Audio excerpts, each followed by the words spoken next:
जी बेटे जी, आज हम लोग पढ़ेंगे पास्ट सिंपल को, जिसका एक और नाम भी है, वो है पास्ट इंडेफिनिट टेंस। तो पहले ये पास्ट इंडेफिनिट टेंस के नाम से मशहूर था और आजकल इसको पास्ट सिंपल बोला जाता है। आज उसका लेक्चर 1 है। अच्छा, सबसे पहले हम देखते हैं कि इसकी सेंस क्या है।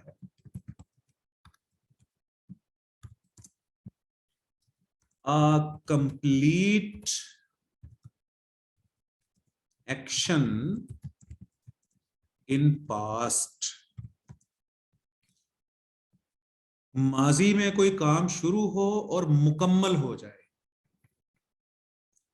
ये इसकी सेंस है। और एक और साथ में इसकी निशानी भी लिखी है, क्योंकि जब मैं ये निशानी इसलिए लिखवा रहा हूं आपको कि पास्ट सिंपल का मैं कंपैरिजन करवाऊंगा प्रेजेंट परफेक्ट से, तो फिर आपको रेफरेंस दूंगा इस निशानी का। ठीक है। An action started and ended in past with definite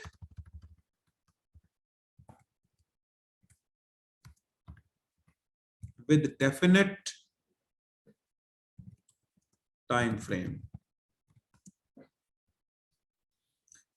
तो कोई काम माजी में शुरू हो और माजी में ही खत्म हो जाए और उसका कोई डेफिनेट टाइम फ्रेम दिया गया हो। ठीक है।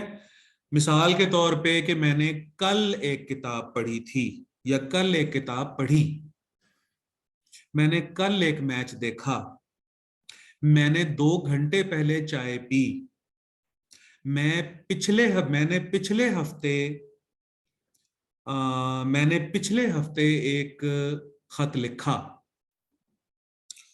तो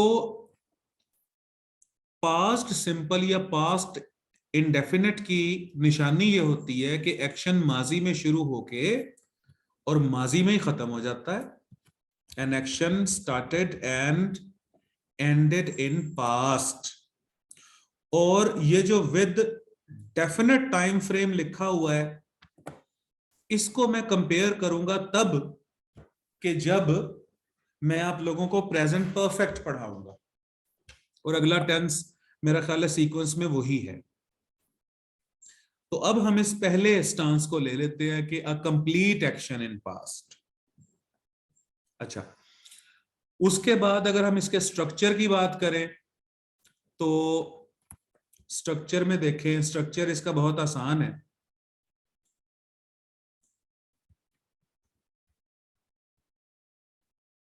ये देखो जी,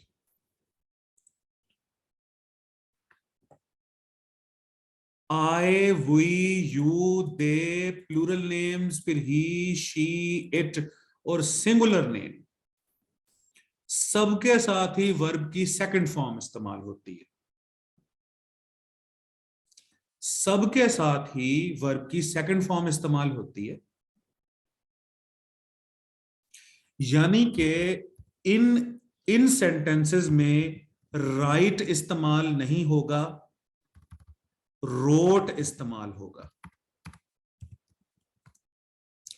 इन सेंटेंसेस में ब्रिंग इस्तेमाल नहीं होगा, ब्रॉट इस्तेमाल होगा।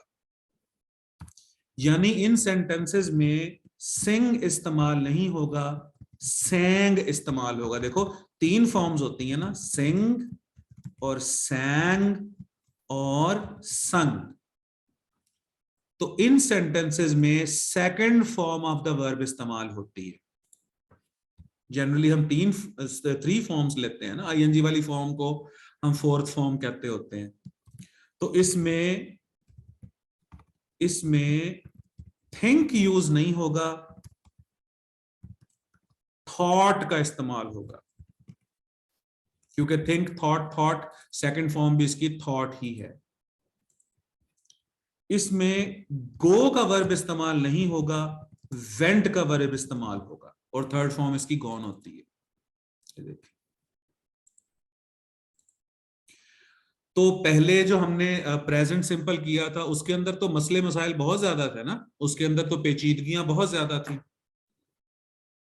कैसे भला कि आई वो यू के साथ हमने वर्ब की फर्स्ट फॉर्म इस्तेमाल करनी है, I we you they plural name, फिर ही शी इट और सिंगुलर नेम के साथ हमने वर्ब की first form S E S या आई एस का इजाफा करना है। इसमें इस टेंस में वो वाली कॉम्प्लिकेशंस नहीं है, वो वाली कॉम्प्लिकेशंस नहीं है। यानी सारे सब्जेक्ट्स के साथ ही हमने वर्ब की सेकंड फॉर्म का यूज करना है, सारे सब्जेक्ट्स के साथ हमने वर्ब की सेकंड फॉर्म का इस्तेमाल करना है। अब इसकी हम मिसाल ले लेते हैं। अब सेंटेंस नंबर 1 देखें।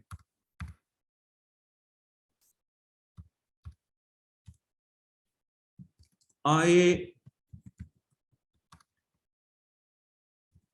watched a match yesterday. मैंने कल एक मैच देखा। देखो यहां पर वॉच्ड आया है आए के साथ, ठीक है।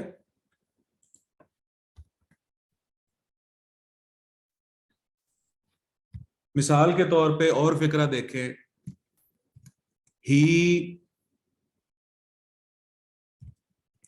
bought a new car 2 months ago. उसने 2 माह पहले एक नई कार खरीदी। देखो जी, इसका स्ट्रक्चर देखिए।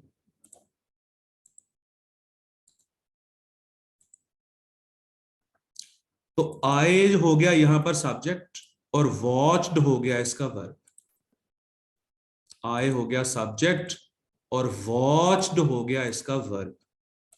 यहां पर ही हो गया सब्जेक्ट और बॉट हो गया उसका वर्ब, ठीक है। दे के साथ बना लेते हैं। दे वेंट अब्रॉड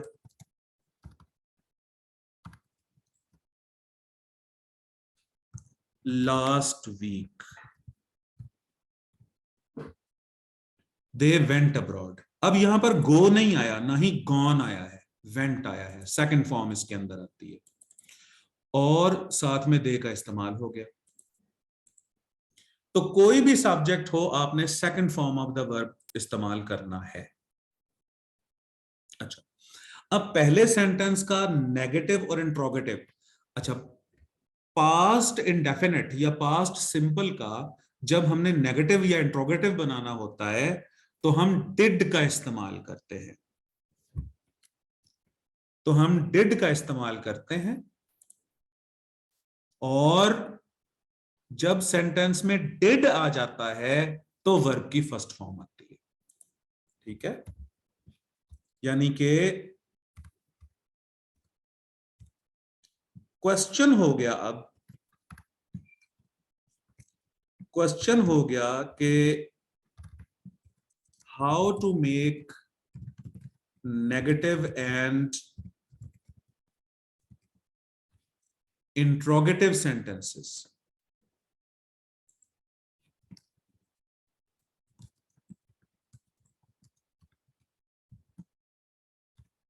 और इसका आंसर हो गया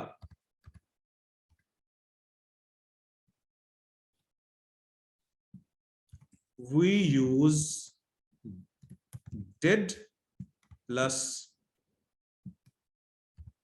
first form of verb। ये इसका आंसर हो गया। ये देखो जी, अब जो हमने सेंटेंस नंबर 1 लिखा था, I watched a match yesterday, अब इसका अगर मैं नेगेटिव बनाऊंगा तो वो बनेगा I did not watch a match yesterday. इसका क्वेश्चन बनेगा did I watch a match yesterday.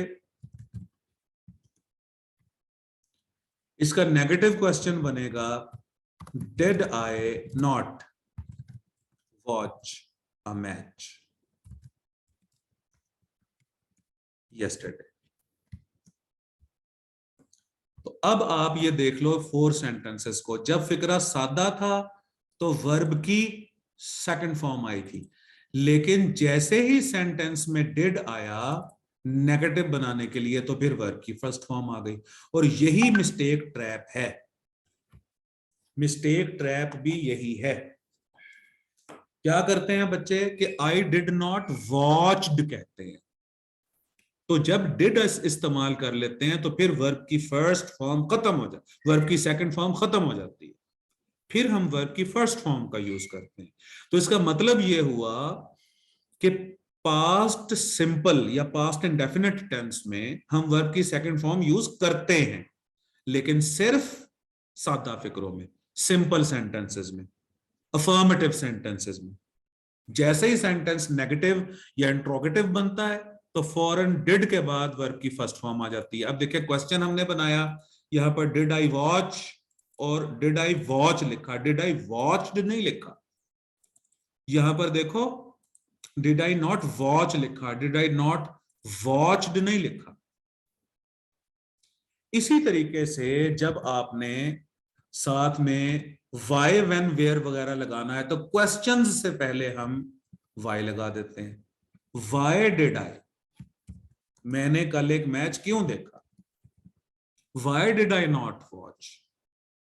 तो WH फैमिली के बारे में मैंने आपको क्या बात बताई थी कि WH फैमिली को अगर हम हटा भी दें तो भी बाद में क्वेश्चंस बचने चाहिए।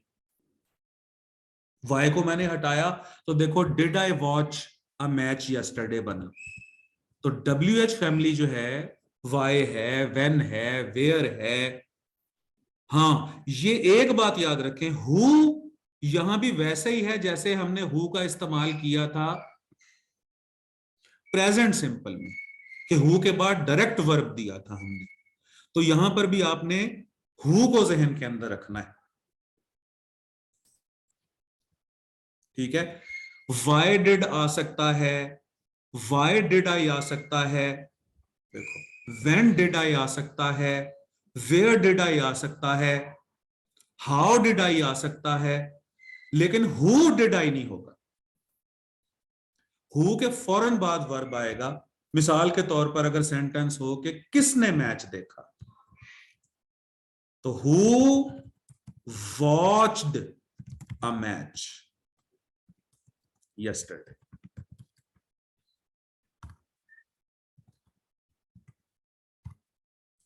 यहां पर बच्चा गलती क्या करेगा, who did watch a match yesterday.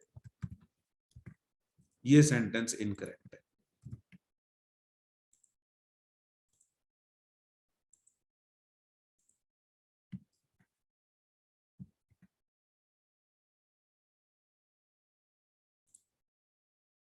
ये देखो, तो जिस तरह आप हु के बाद डायरेक्ट SCS का इजाफा करते थे, इसी तरह इस टेंस में भी आपने हु के साथ डायरेक्ट वर्ब की सेकंड फॉर्म लगानी है। Who watched a match, who watched, who watched the match yesterday. तुम्हें किसने पेन तोहफे में दिया, who gifted you the pen, who gifted you.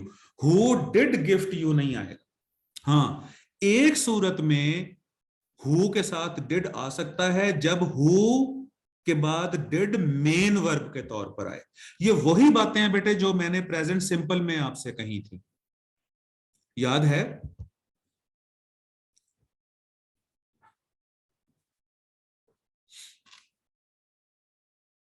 बोलिए।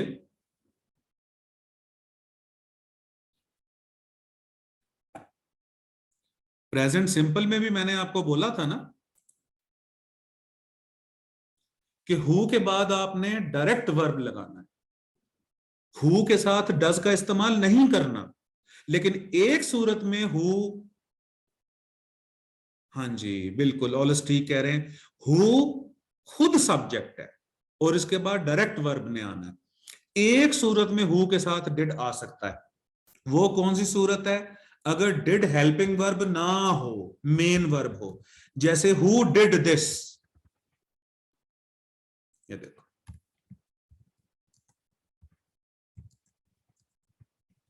ये किसने किया? अब देखो, अब आप ऐसे करो कि इस डिड में, इसको मैं रेड कलर का करता हूं, और इस डिड में, और ऊपर जो मैंने डिड यूज किए थे उनमें फर्क देखो। ये जो सेंटेंस है इसमें जो डिड है वो हेल्पिंग वर्ब है, वॉच मेन वर्ब है, आई डिड नॉट वॉच। इस सेंटेंस में भी, अगले सेंटेंस में भी ये डिड हेल्पिंग वर्ब है, वॉच मेन वर्ब है, जो वाई के साथ डिड आया हुआ है। अगले सेंटेंस में भी ये जो डिड है ये हेल्पिंग वर्ब है, वॉच मेन वर्ब है। लेकिन हु के साथ आपने डिड को as a helping verb use नहीं करना। आपने ये नहीं करना, ऐसा नहीं कहना कि who did watch a match yesterday. आप कहो हु वॉच्ड अ मैच। फिर समझिए, वाई डिड कहिए, व्हेन डिड कहिए, वेयर डिड कहिए, हाउ डिड कहिए, डब्ल्यूएच फैमिली के साथ डिड लगाइए, लेकिन हु के साथ आपने डिड नहीं लगाना क्वेश्चंस में अगर वो हेल्पिंग वर्ब का काम कर रहा हो। जैसे हु डिड वॉच इसलिए गलत है कि यहां डिड हेल्पिंग वर्ब का काम कर रहा है। हु डिड दिस इसलिए ठीक है कि यहां डिड खुद मेन वर्ब है, यहां डिड हेल्पिंग वर्ब नहीं है, हु इसका सब्जेक्ट है और डिड मेन वर्ब है। बेटा ये बात समझ आई है आपको?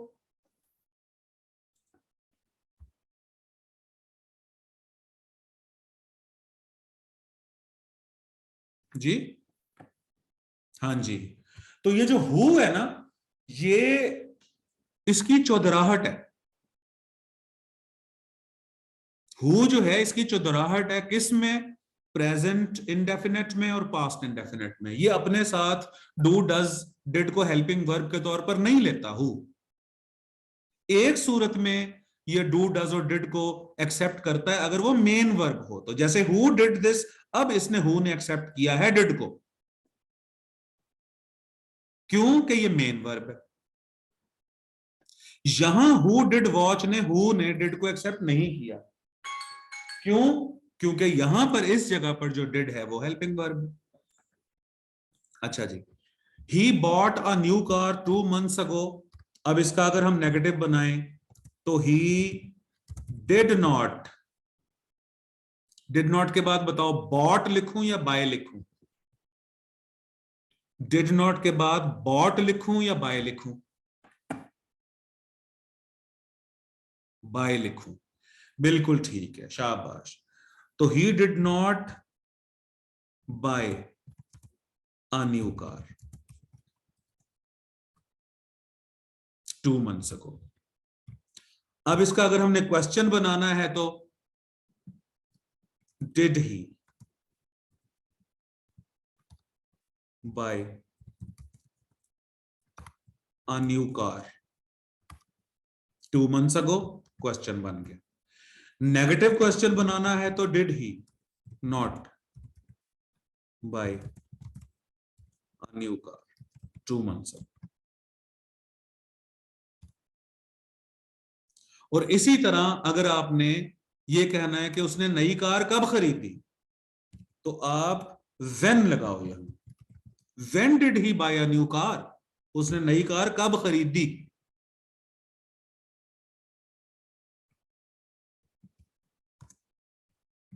और यहां लगाओ why, why did he not buy a new car, उसने नई कार क्यों नहीं खरीदी। तो व्हेन और वाई लग जाएंगे, और यहां पर फिर ये जो डिड है इसका डी छोटा हो जाएगा, क्योंकि सेंटेंस अब डिड से स्टार्ट नहीं हो रहा। बल्कि इन सेंटेंसेस को ही मैं अलग करके लिखता हूं। देखो, did he buy a new car. अब देखो,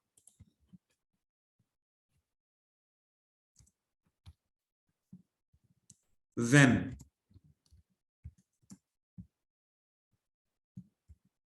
did he buy a new car? उसने नई कार कब खरीदी? Y?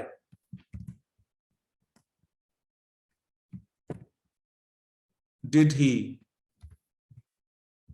Not buy a new car? उसने नई कार क्यों नहीं खरीदी? ठीक है जी। तो एक सेंटेंस से हमने अगले 5 सेंटेंसेस बनाए, 3 और 2 5। अच्छा जी। They went abroad last week, इसका नेगेटिव बनवाओ। दे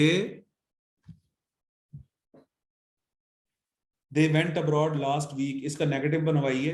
दे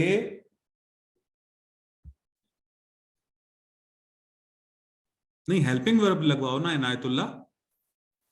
हाँ शाबाश। दे did not go abroad, they did not go abroad. तो जैसे ही सेंटेंस में डिड आ गया, जैसे ही सेंटेंस में डिड आ गया, तो उसके बाद फिर हमने first form of the verb का इस्तेमाल किया, go. They did not go abroad last week. अब इसका क्वेश्चन बनाएंगे तो हम, डिड दे गो अब्रॉड?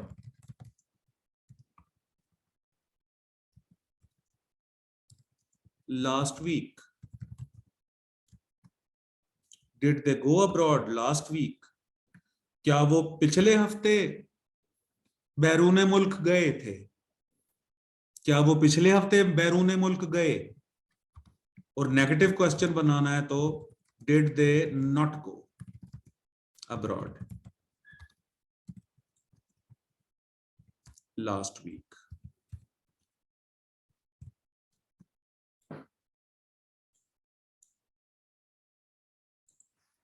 अगर हमने कहना हो, अगर हमने कहना हो कि वो अब्रॉड क्यों गए, वो अब्रॉड क्यों गए, जरा इसकी इंग्लिश बना के दिखाओ।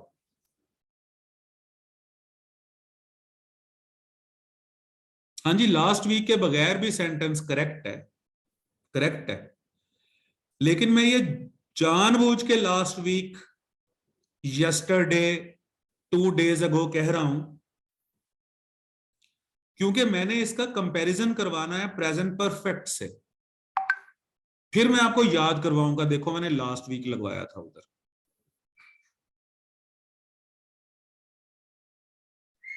हाँ जी।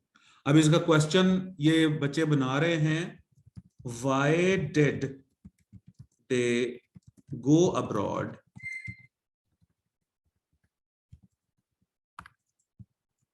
Last week? अब बनाओ के, हाँ जी हदीका सही बनाया बेटे आपने, इनायतुल्लाह ने भी सही बनाया।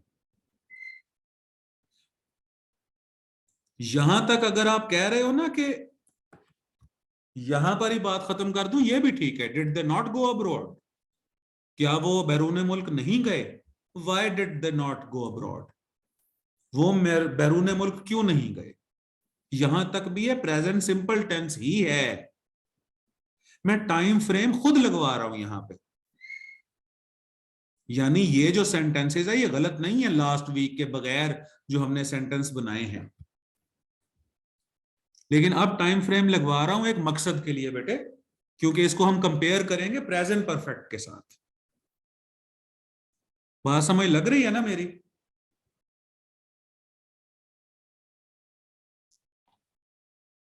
हाँ।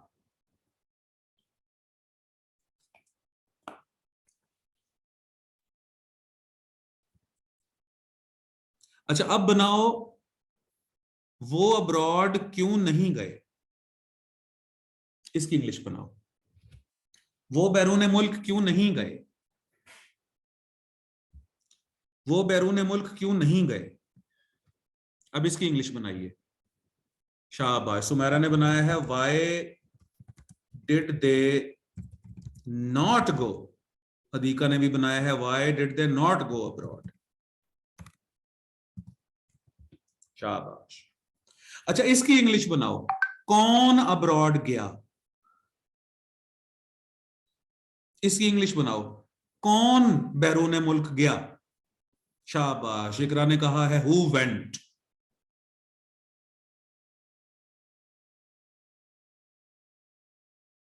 बिल्कुल ठीक है जी। हदीका ने कहा है हु वेंट। बिल्कुल ठीक है जी। हु, सुमेरा ने कहा है हु वेंट।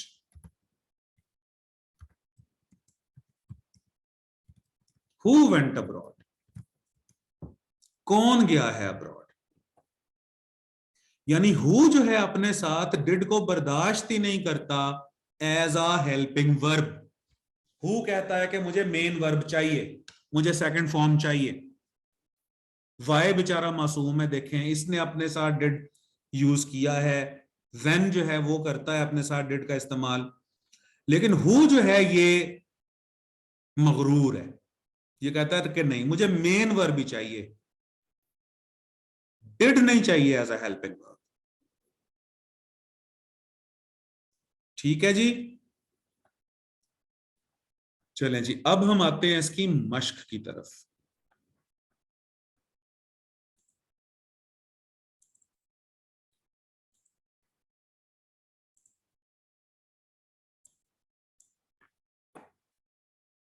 हाँ, एक चीज तो रह गई, वो मैं अभी आपको करवा दूं, पहले भूल गया मैं। अब इसका पैसिव वॉइस कैसे बनना है? अब अगला क्वेश्चन आया। एक क्वेश्चन ये था, how to make negative and interrogative sentences. अब अगला क्वेश्चन ये है, इसके बारे में क्वेश्चन,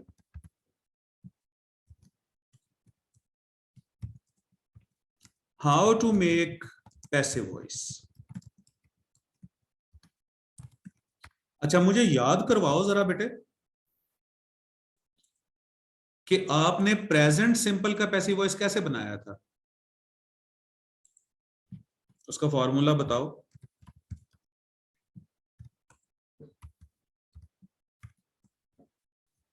प्रेजेंट सिंपल का आपने पैसिव वॉइस कैसे बनाया था?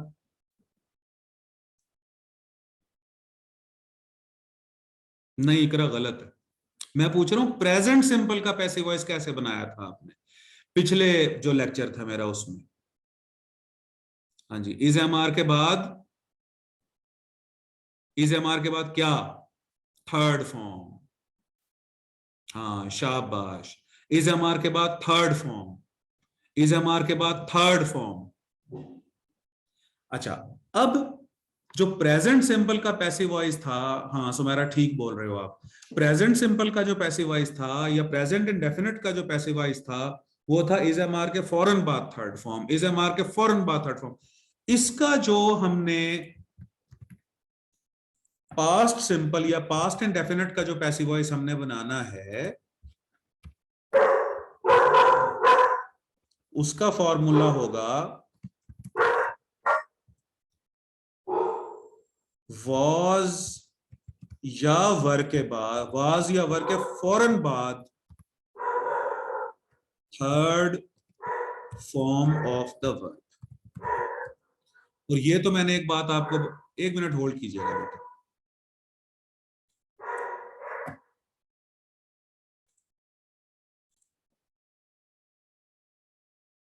तो इसका जब पैसिव वॉइस बनेगा, दूसरा सवाल था हमारा ये कि इसका पैसिव वॉइस कैसे बनेगा, तो इसका पैसिव वॉइस बनेगा वॉज वर्ब के फौरन बाद वर्ब की थर्ड फॉर्म। प्रेजेंट सिंपल का पैसिव वॉइस बनता था इज एम आर के फौरन बाद वर्ब की थर्ड फॉर्म, तो इसका पैसिव वॉइस बनेगा वॉज वर्ब के फौरन बाद वर्ब की थर्ड फॉर्म। ठीक है जी। अब हम आते हैं इसकी मश्क की तरफ।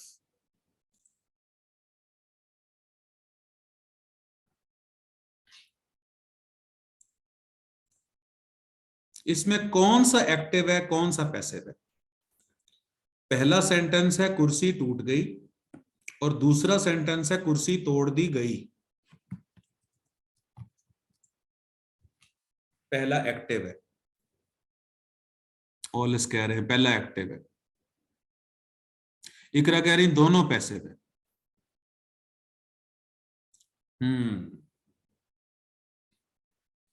अच्छा जी, चलें अब हम इस बात पे पहले बहस कर लेते हैं कि अगर कुछ बच्चे कह रहे हैं कि पहला एक्टिव है दूसरा पैसिव है, तो अब हम पहले इस पे डिस्कस कर लेते हैं कि कुर्सी टूट गई ये एक्टिव है या पैसिव है। हाँ सादिया ठीक बता रहे हो आप लोग, हदीका भी सही कह रहे हैं, लेकिन कुछ बच्चे इसको कह रहे हैं कि पैसिव है। पहले इस पे बहस कर लेते हैं जरा। अच्छा, अगर मैं सेंटेंस बोलूं कि सूरज तुलू हुआ, क्या इंग्लिश बनाओगे इसकी? सूरज तुलू हुआ।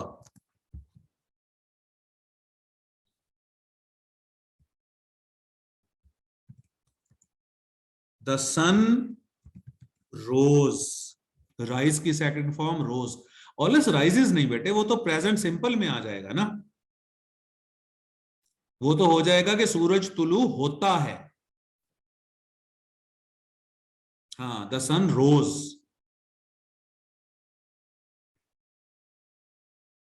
अच्छा, अगर सेंटेंस हो कि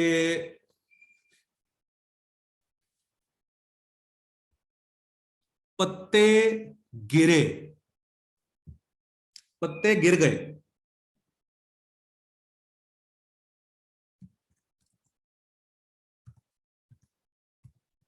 द लीव्स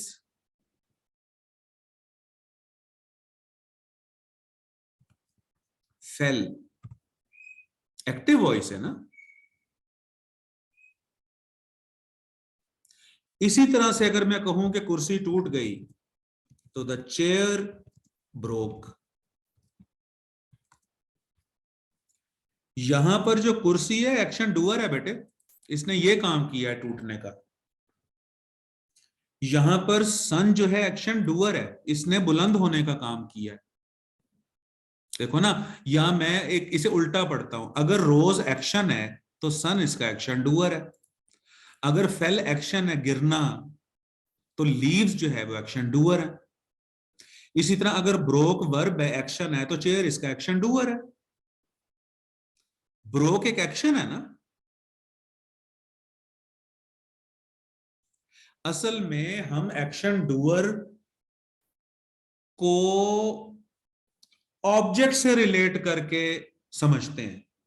अगर मैं कहूं ना कि मैंने कुर्सी तोड़ दी, तो फिर फौरन आप कहेंगे हाँ जी ये एक्टिव वॉइस है, क्योंकि यहां पर मैंने एक चीज तोड़ी है और ऑब्जेक्ट मौजूद है, और बड़ा हम आसानी से कहेंगे कि आई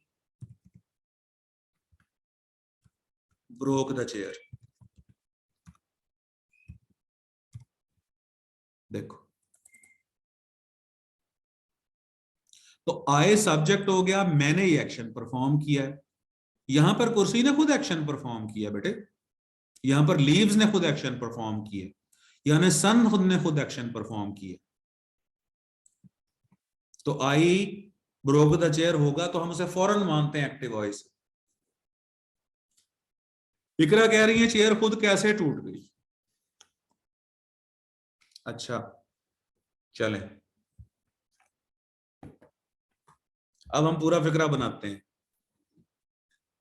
अली ने कुर्सी को जमीन पर फेंका और कुर्सी टूट गई। अब क्या बनाओगे इसका? अली थ्रू द चेयर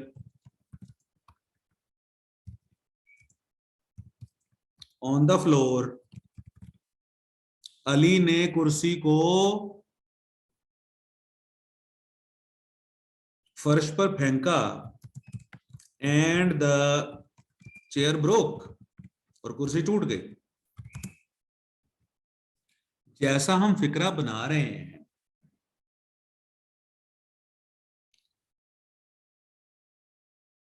जैसा हम सेंटेंस बोल रहे हैं, उसके मुताबिक यहां पर देखो, अब दो क्लॉजेज आए हैं, एंड है बीच में कंजंक्शन। अली सब्जेक्ट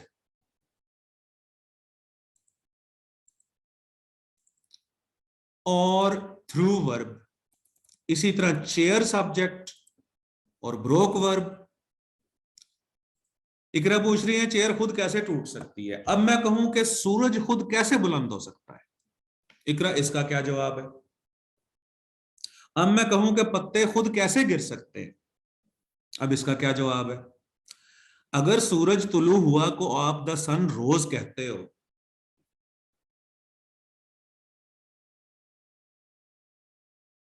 अच्छा अच्छा, इकरा कह रही है वो तो लॉ है, ठीक है। चलें जी, मेरी घड़ी जमीन पर गिर गई, ये तो यूनिवर्सल लॉ नहीं है ना, या यूनिवर्सल ट्रूथ नहीं है ना। अगर मैं कहूं घड़ी जमीन पर गिर गई, इसकी क्या इंग्लिश बनाओगे। मैं कह रहा हूं ना, इस पे बहस कर लो मुझसे। हदीका कह रही है चेयर जब पुरानी हो जाए तो दीमक लगने से भी टूट जाती है खुद। लो जी हदीका, ये आप मैसेज बेटे जनरल ग्रुप में करो ना।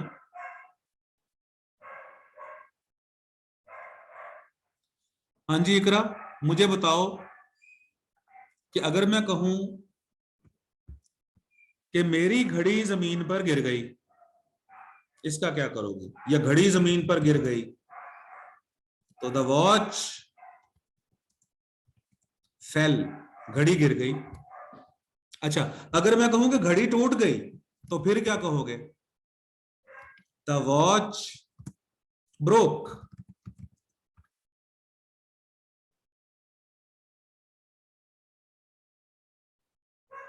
हाँ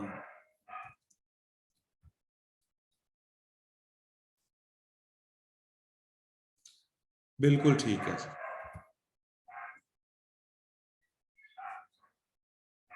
तो जिस तरह आप कहते हो द सन रोज, जिस तरह कहते हो द लीव्स फेल, जिस तरह कहते हो द चेयर ब्रोक, जिस तरह कहते हो द वॉच फेल, घड़ी गिर गई, जिस तरह कहते हो कि घड़ी टूट गई मेरी, या तो मैं कहूं कि मेरी घड़ी तोड़ दी गई। अच्छा, या मैं आपको यूं बताऊं, ये जो ब्रेक ब्रोक ब्रोकन है ना, इसका मतलब तोड़ना भी होता है, खुद टूटना भी होता है।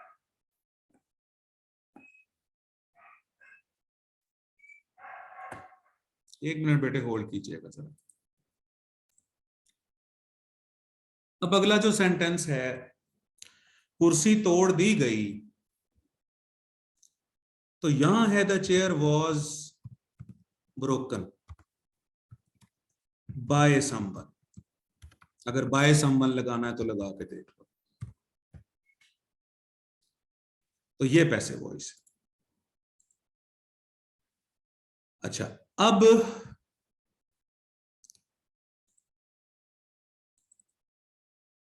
इन दो सेंटेंसेस में बताओ, हुकूमत ने गुज़िश्ता साल नए पुल तामीर किए और गुज़िश्ता साल नए पुल तामीर किए गए, इसमें से कौन सा एक्टिव है कौन सा पैसिव है।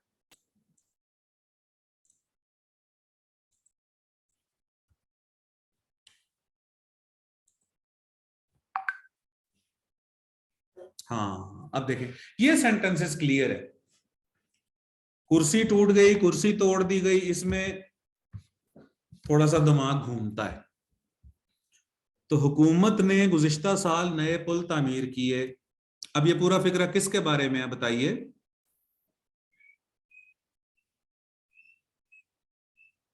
गवर्नमेंट के बारे में। तो द गवर्नमेंट, द गवर्नमेंट, अच्छा बिल्ड लिखूं या बिल्ट लिखूं।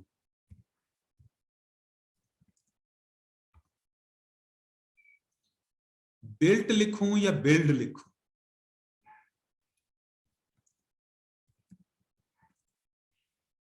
बिल्ट, शाबाश, सेकंड फॉर्म आ जाएगी। तो द गवर्नमेंट बिल्ट न्यू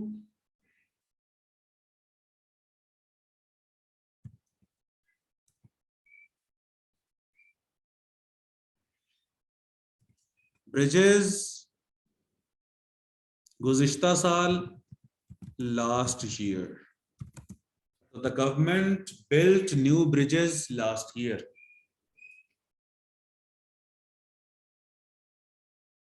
अच्छा जी, गुज़िश्ता साल नए पुल तामीर किए गए।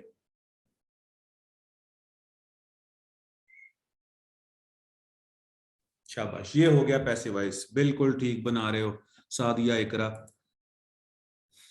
बिल्कुल ठीक है जी। तो न्यू ब्रिजेस, अच्छा न्यू ब्रिजेस के साथ वर लगाऊं, वर बिल्ट लास्ट ईयर। और जैसे मैंने आपको गुजारिश की थी कि ये जो पैसिव वॉइस होता है ये बाय फ्रेज का गुलाम नहीं होता। पैसिव वॉइस जो है ये बाय फ्रेजेस का गुलाम नहीं होता। और पैसिव वॉइस उर्दू में ऐसे बनाने चाहिए कि जिनको रोजमर्रा जिंदगी में भी इस्तेमाल किया जा सके। जिस तरह मैंने लास्ट लेक्चर में मिसाल दी थी कि आई ईट एन एप्पल, मैं सेब खाता हूं, और an apple is eaten by me, सेब मुझसे खाया जाता है। किस किस्म का पैसिव वॉइस है? अगर इस टेंस में बनाऊं तो मैंने कल सेब खाया, आई एट एन एप्पल यस्टरडे, कल मुझसे सेब खाया गया। ये किस किस्म का पैसिव वॉइस? तो पैसिव वॉइस भी ऐसे होने चाहिए उर्दू और इंग्लिश में जिनको बाकायदा इस्तेमाल किया जा सके लैंग्वेज में, रोजमर्रा जिंदगी में, एसेज में, प्रेसी में, कॉम्प्रिहेंशन में। तो न्यू, अब देखो गुज़िश्ता साल नए पुल तामीर किए गए। अब मैं यहां पर बताना नहीं चाहता कि भाई हुकूमत ने गुज़िश्ता साल नए पुल तामीर किए। मेरा जो फोकस है यहां पर वो ये है कि गुज़िश्ता साल नए पुल तामीर किए गए थे। किसी ने मुझसे पूछा होगा कि नए पुल कब बने थे, तो मैंने उसे बता दिया कि जी पिछले साल बने थे। मुझसे किसी ने पूछा ही नहीं कि पिछले साल किसने बनाए थे पुल, तो फिर मैं उसका जवाब देता। तो गुज़िश्ता साल नए पुल तामीर किए गए। अच्छा, वकील ने अक्लमंदी से मुकदमा न लड़ा, एक्टिव है कि पैसिव है?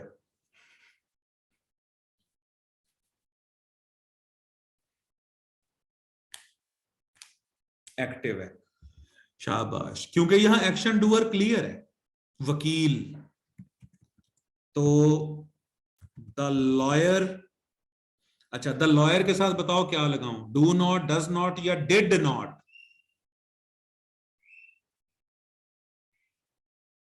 हाँ, पास्ट सिंपल में लगता है did not. The lawyer did not pursued या परसू?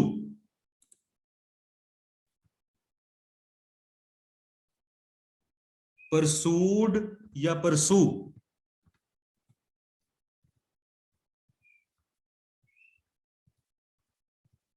परसू, शाबाश।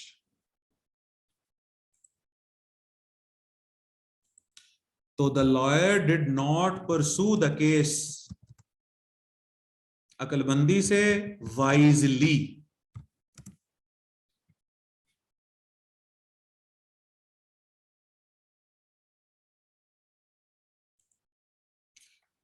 अच्छा, मुकदमा अकलमंदी से ना लड़ा गया, एक्टिव है कि पैसिव है?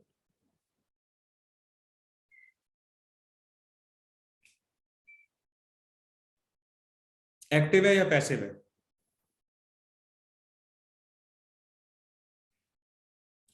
पैसिव है, शाबाश।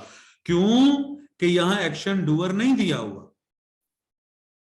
यहां मैं बात ही कर रहा हूं कि मुकदमा किस तरह लड़ना चाहिए था, किस तरह नहीं लड़ा गया, मैं मुकदमे की बात कर रहा हूं पैसिव वॉइस में।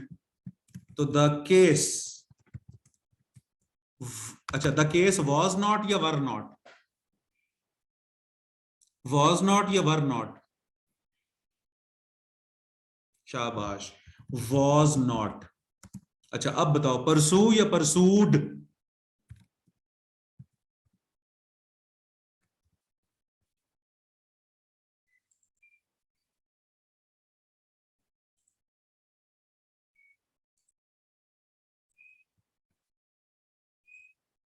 एक मिनट, इसके स्पेलिंग ठीक कर लो बेटे।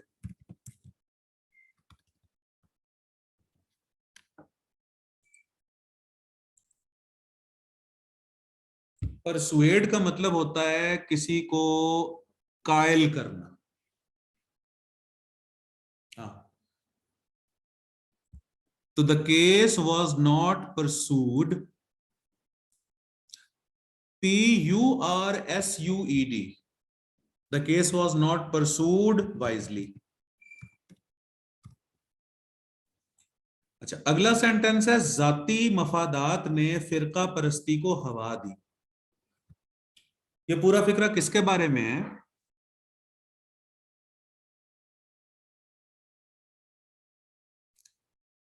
जाती मफादात ने फिरका परस्ती को हवा दी। ये पूरा सेंटेंस किसके बारे में है? पर्सनल बेनिफिट्स के बारे में। बिल्कुल ठीक है जी, जाती मफादात के बारे में।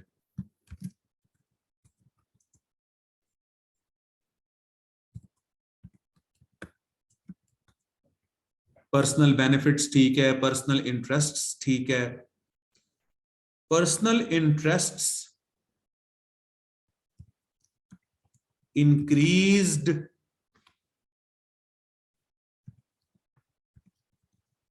सेक्टेरियनिज्म। इंटरेस्ट यहां पर हो गया वर्ब, सब्जेक्ट, और इंक्रीज्ड हो गया यहां पर वर्ब।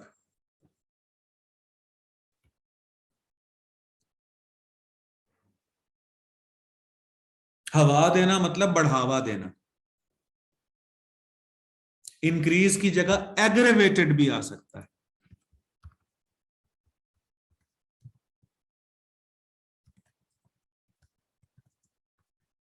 एग्रेवेटेड। स्पेलिंग इसके भी बड़े आसान है, AGGRAVATED।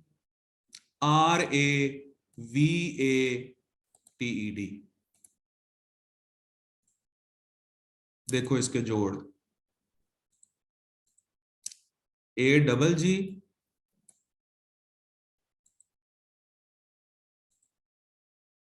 उसके बाद RA,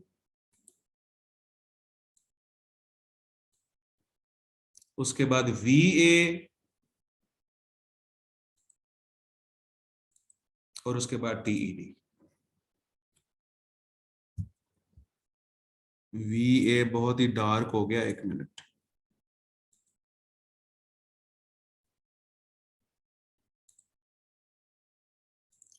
तो RAVA आसान है। अच्छा, लफ्ज कोई मुश्किल आए ना बेटे, फौरन उसके जोड़ किया करो, बिल्कुल बच्चों की तरह, क्योंकि हमारी मादरी जुबान नहीं है, तो हमने काम करना है इस पे। तो AGGRAVATE एग्रेवेट हो गया, और TED एग्रेवेटेड हो गया। तो पर्सनल इंटरेस्ट्स या पर्सनल बेनिफिट्स एग्रेवेटेड सेक्टेरियनिज्म। और सेक्टेरियनिज्म का मतलब है फिरका परस्ती, क्योंकि सेक्ट हम कहते हैं फिरके को। देखो, सिर्फ सेक्ट का मतलब होता है फिरके। हाँ, पर्सनल बेनिफिट्स भी ठीक है बेटे।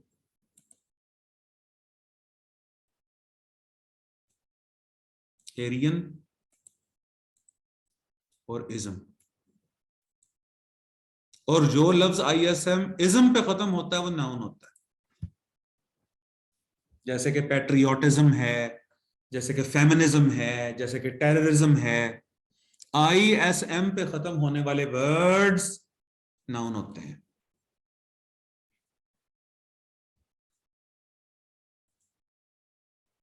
अच्छा जी,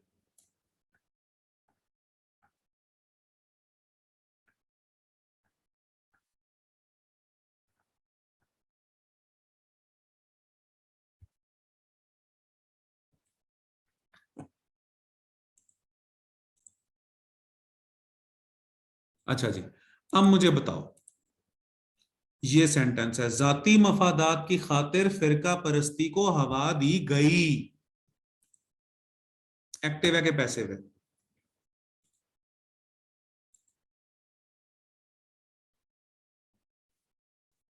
पैसिव है। तो ये सेंटेंस स्टार्ट होगा सेक्टेरियनिज्म से।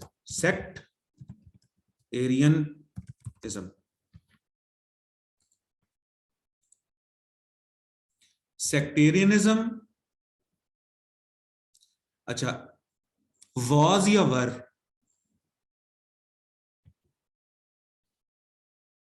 वॉज आएगा, शाबाश, क्योंकि वाहिद है ना, सेक्टेरियनिज्म वाहिद है, जिस तरह टेररिज्म वाहिद है, टेररिज्म इज होगा ना, फेमिनिज्म इज होगा, इसी तरह सेक्टेरियनिज्म इज या वॉज होगा।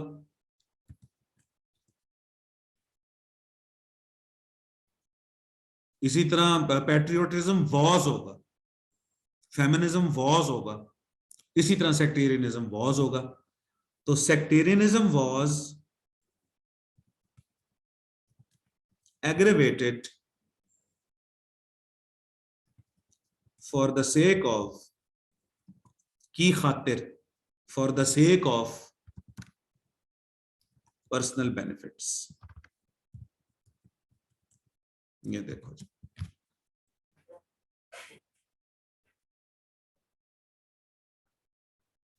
अच्छा अब 9th सेंटेंस का बना के दिखाओ जरा, किसने तुम्हें धोखा दिया?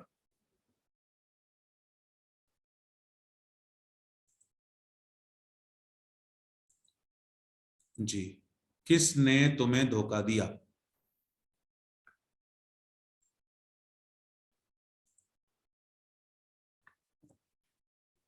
अब सेंटेंस है किसने तुम्हें धोखा दिया।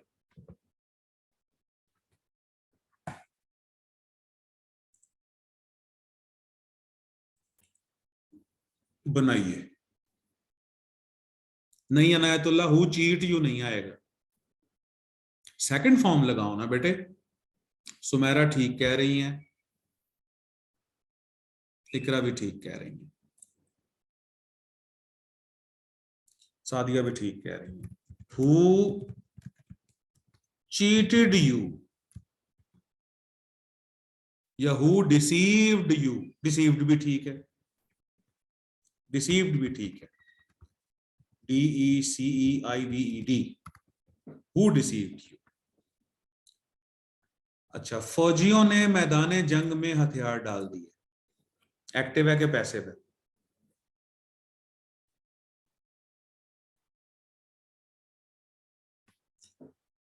एक्टिव है, शाबाश। द सोल्जर्स, एक्टिव है, ठीक है, द सोल्जर्स। अच्छा, सरेंडर कहूं या सरेंडर्ड कहूं?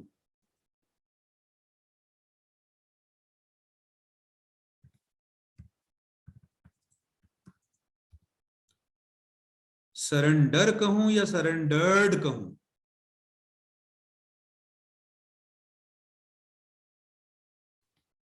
सरेंडर्ड बोलूं, सरेंडर बोलूं या सरेंडर्ड? बिल्कुल ठीक है जी, सरेंडर्ड। सरेंडर का मतलब होता है हथियार डाल देना। और देखो, किसी लैंग्वेज की खूबसूरती यही होती है कि कितने कम अल्फाज में अपनी बात को वो बयान कर सके। अब उर्दू में आप देखो कि 3 अल्फाज हैं, हथियार डाल देना, हथियार डाल दिए, 3 वर्ड्स हैं, और इंग्लिश में सिर्फ एक वर्ड है, सरेंडर्ड। तो the soldiers surrendered in the battlefield, मैदान जंग, बैटलफील्ड। तो सोल्जर्स यहां पर हो गया सब्जेक्ट, और सरेंडर्ड हो गया यहां पर वर्ब, एक्टिव वॉइस। मैदान जंग में कई लोगों को मार दिया गया, एक्टिव है कि पैसिव है?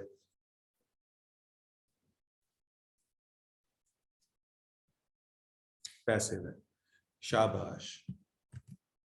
अच्छा, सेंटेंस स्टार्ट कहां कैसे करूं? Several people were killed in the battlefield, और बैटलफील्ड इकट्ठा लिखा जाता है, बैटल अलहदा और फील्ड अलहदा नहीं। तो ये पैसिव वॉइस का फिक्रा हो गया। पीपल क्योंकि यहां पर प्लूरल सब्जेक्ट था, पीपल क्योंकि यहां पर प्लूरल सब्जेक्ट था, तो वर किल्ड आया फिर यहां पर। वर किल्ड, वर। अच्छा, 12वां सेंटेंस है नोबेल, नोवेल निगार को नोबेल इनाम से नवाजा गया। एक्टिव है कि पैसिव? शाबाश। सादिका फिर सोच लो बेटे, सादिका आप भी सोच लो। नोवेल निगार को नोबेल इनाम से नवाजा गया। अच्छा, अगर जो कह रहे हैं एक्टिव है, अगर ये फिक्रा यूं होता कि हुकूमत ने नोवेल निगार को नोबेल इनाम से नवाजा, तो फिर वो एक्टिव होता। अगर ये सेंटेंस यूं होता कि हुकूमत ने,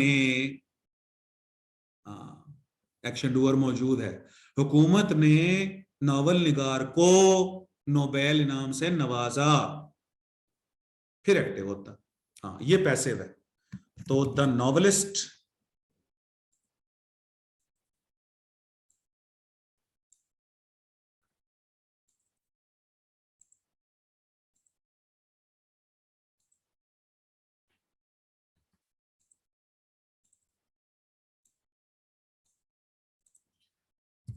द नॉवलिस्ट, द नॉवलिस्ट के साथ वॉज लगाऊं या वर लगाऊं? द नॉवलिस्ट के साथ वॉज लगाऊं या वर लगाऊं? वॉज, शाबाश। तो द नॉवलिस्ट वॉज अवॉर्डेड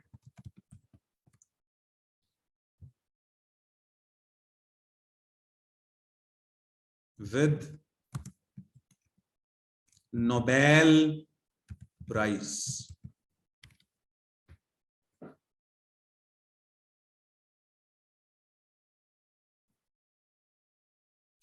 और ये लफ्ज नोबेल है।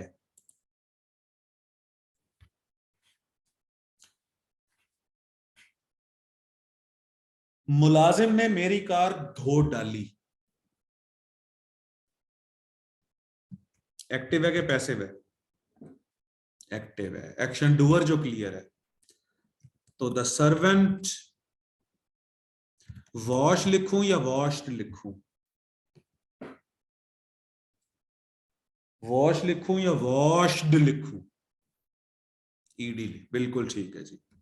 Washed my car. तुमने मेरे जज्बात का खून कर डाला,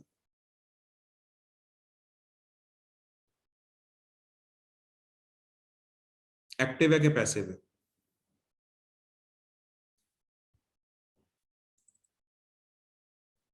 एक्टिव है, शाबाश। यहां पर सर्वेंट हो गया सब्जेक्ट और वॉश्ड हो गया वर्ब। तुमने मेरे जज्बात का खून कर डाला, you hurt my feelings. Killed की जगह हर्ट करो बेटे।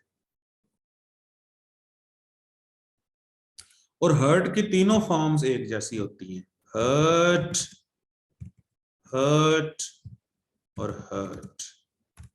जैसे लेट की तीनों फॉर्म्स एक जैसी होती हैं, लेट, लेट और लेट।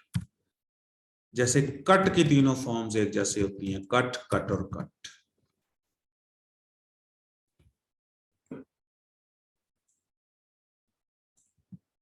हर्टेड नहीं होगा यहां पे, यू हर्ट माई फीलिंग्स। नए बजट ने अवाम की कमर तोड़ दी,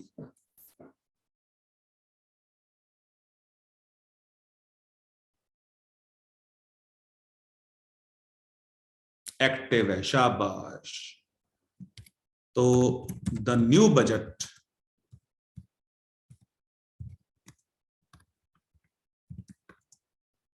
अच्छा कमर तोड़ दी, इसका क्या बनाऊं? ब्रोक द बैकबोन, या कोई मुहावराती मतलब बनेगा इसका? अच्छा, ये जो 14th और 15th सेंटेंसेस हैं, ये दोनों इडियोमेटिक हैं। तुमने मेरे जज्बात का खून कर डाला, तो किल्ड की जगह हर्ट होगा। अच्छा, नए बजट ने अवाम की कमर तोड़ दी, यहां कमर तोड़ देने का कोई बताओ।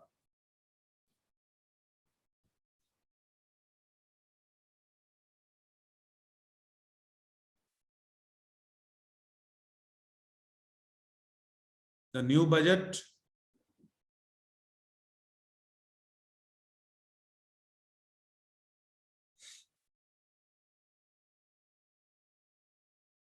डिप्रेस्ड ऑलस कह रहे हैं, अच्छा ठीक है। और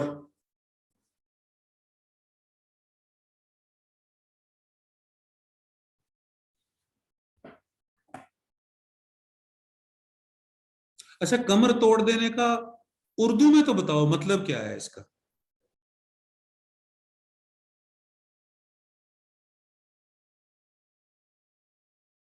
नहीं नहीं बेटे, इकरा आता है हमें। मैं अगर कहूं कि भाई मेरी मसरूफियत ने तो मेरी कमर तोड़ दी है, क्या मतलब है इसका?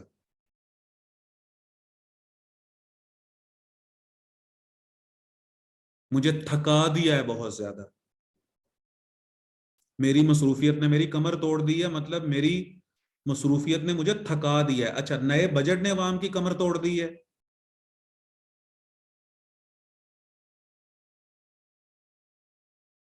तो अब क्या हुआ है अवाम के साथ, क्या किया है इसने? सोचो सोचो।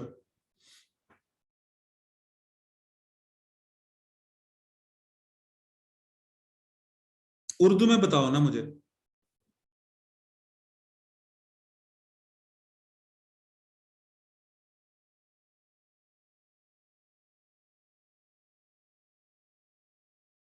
ये जो ओलस ने बताया था, अच्छा वली जोयो कह रहे हैं क्रश्ड, ठीक है चले, तोड़ने की ये भी एक सेंस आ गई।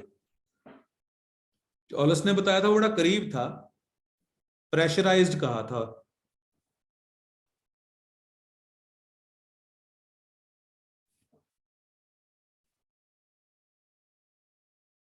क्रश्ड लिखूं? सप्रेस्ड वली जोयो कह रहे हैं, क्या बात है जी, शाबाश। The new budget suppressed the public.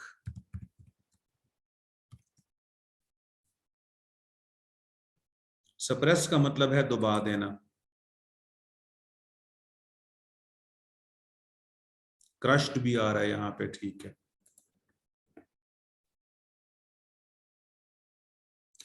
ठीक है जी, आज के लिए इतना ही। और कल मैं लेक्चर लूंगा आप लोगों का, ठीक है। और ये मैं आपको भेज रहा हूं एक्सरसाइज, और इसका होमवर्क मुझे भेज देना, बाकी जो बचे हुए हैं। एक्सरसाइज 3, 4 और 5।